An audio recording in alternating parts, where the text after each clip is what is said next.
เป็นหมอวิหลักวันจะข่าว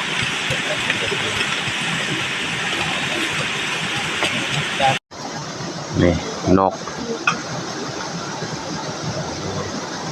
โอ้ยคนละชิ้นน้องเคยไอ้ใหญ่จ่าชิมโอ้ยเขาใส่เครื่องปรุงแจวขับไปเจอขับมา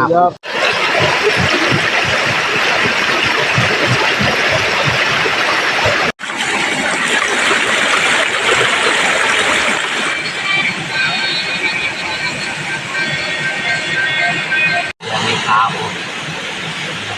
ครับมึงเป็นแฟนเด็กดาวกันซีนเม็ด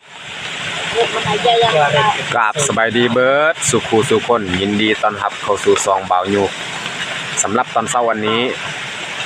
ทีมงานเฮากะบ่ได้ออกไปลาเนาะนี่เพราะว่าฝนตกอันนี้ก็คือผลงานเมื่อคืนตัวแม่นแล้วก็นูบางเคียดว่าอีกทีเราจะเป็นหมอวิหลักวันจะข่าว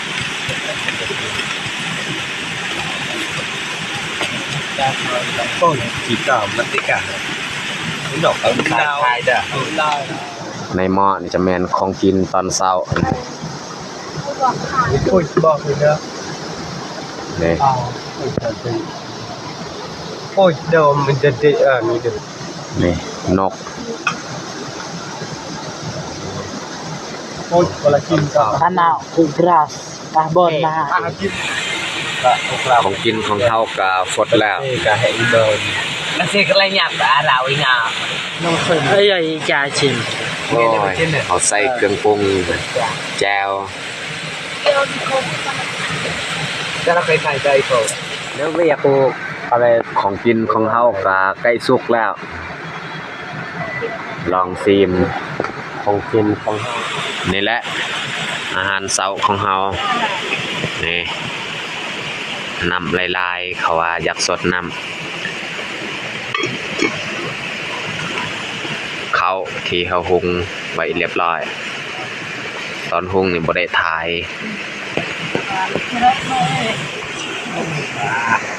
เอาตักใส่ถ้วย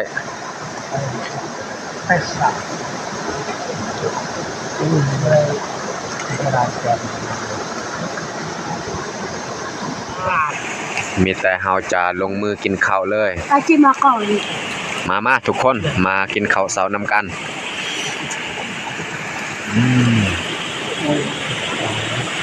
อยู่ที่จ่าโอกาสจะได้เดี๋ยวกันเนาะเป็นนี่ตาไฟตาให้เกิด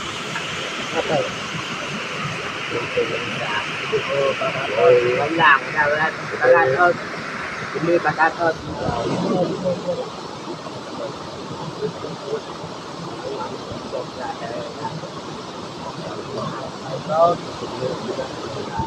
มุ่งนั่งบ้าเลยเนี่ยยาวมาทำเดินยาวแต่บ้าก็ยาวผมมาดู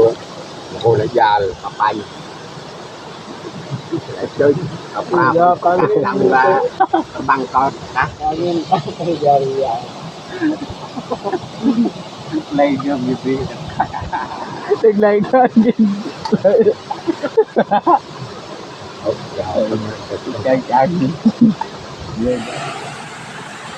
บ่เรือเลยเขาก็เบิดเกียง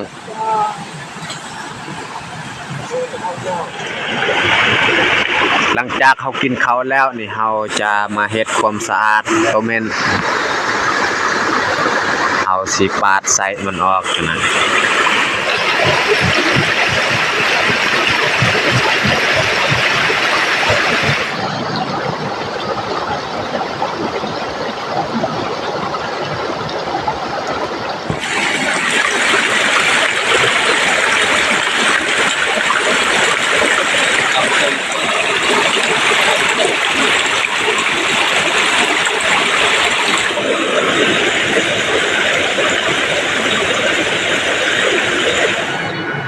เราละหักดี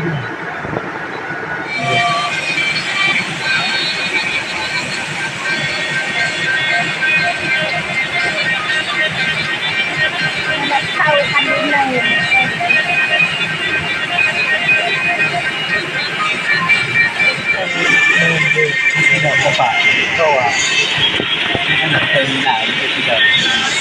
เขาตากไว้เพราะว่าถ้าเขาบ่ตากนี่ยันมันเน่า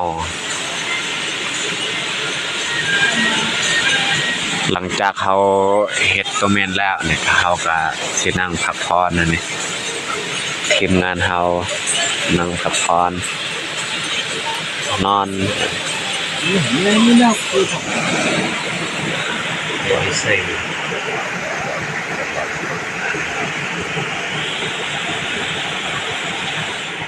เป็นยังไง อันนี้จะแม่นนก ไม่ เนาะ ย้ำหนักงาไม่ยุ่ง นกที่เฮาหายิงได้ในตอน คนนั้นเลยมองมาตั้งต้นมะนาวคนเลย แล้วเฮาสิปรุงข้าวนี่ เป็นแหล่อยู่เพียงเอง ซีนของเฮาก็สุกเรียบร้อยมีแต่เฮาจะหุงข้าวเลย ซ้ำต่ำก็คือแต่คนละคันจ้าบ้าเลยเด้อ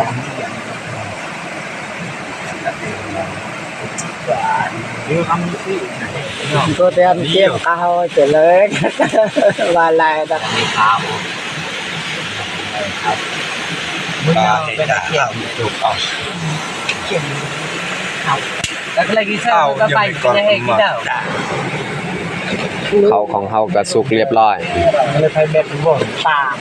เป็นไหลโตกับปลานกด่าเป็นเป็นเงาเอาเลยข้าว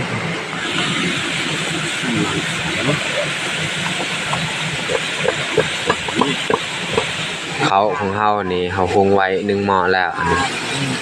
เฮาสิหุง2หม้อยังอีกหม้อนึงตัวนี้นี่เฮาปะเอาไว้ยันกินบ่พอเพราะว่าเฮาหลายคน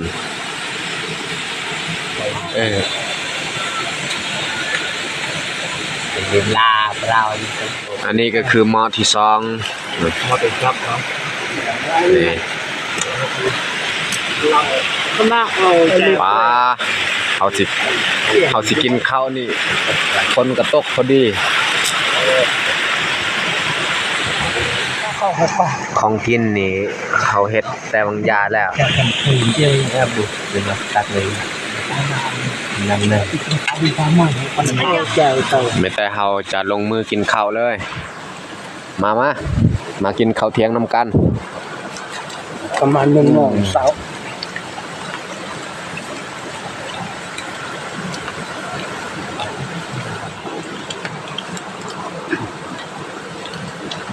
ครับบ่าว กินข้าวแข่งฝนตอนเขากินข้าวนี่ฝนก็ตกพอดีเลย ดอกใส่เป็นไรว่าดอกอะไรดอกไหน นี่ ยาบาล ซีนเมนที่เขาตากไว้ก็แห้งแล้ว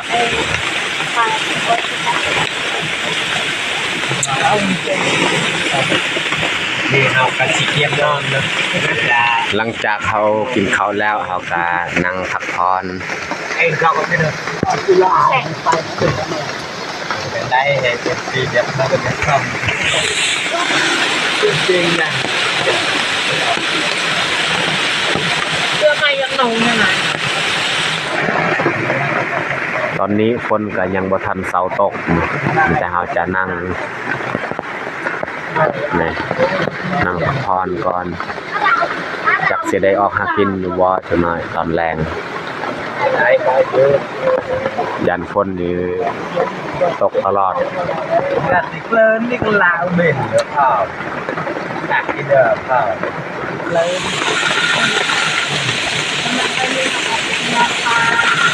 ซีนของเฮาสิปะไว้อยู่นี่แหละ สบายดีพี่น้องว้าวบอกครับนะคะไป เราก็ได้เราหมักนี่แหละง่ายเราก็ต้องแหล วันนี้นี่เฮาสิเอาเมืองบ้านบางทีถ้าว่าได้ของกินตอนแรงนี่ ก ลงตัวแทน ทีมงานเฮานี่เขาแปลงบอลนอนเขาว่าขยางอันนี้มันหัวเปียกเบิด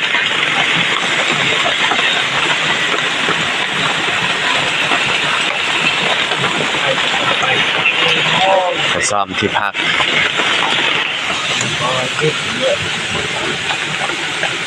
ตอนนี้ฝนกายังบ่ทันเศร้านะตกตลอดเลย ทางโจ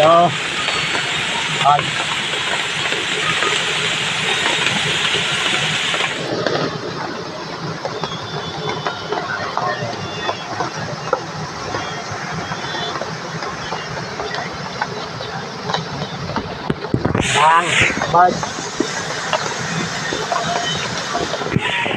ทีมงานเขาก็ไปหาล่าสัตว์พี่น้องเอ้ยบางคนก็ไปก่อนแล้ว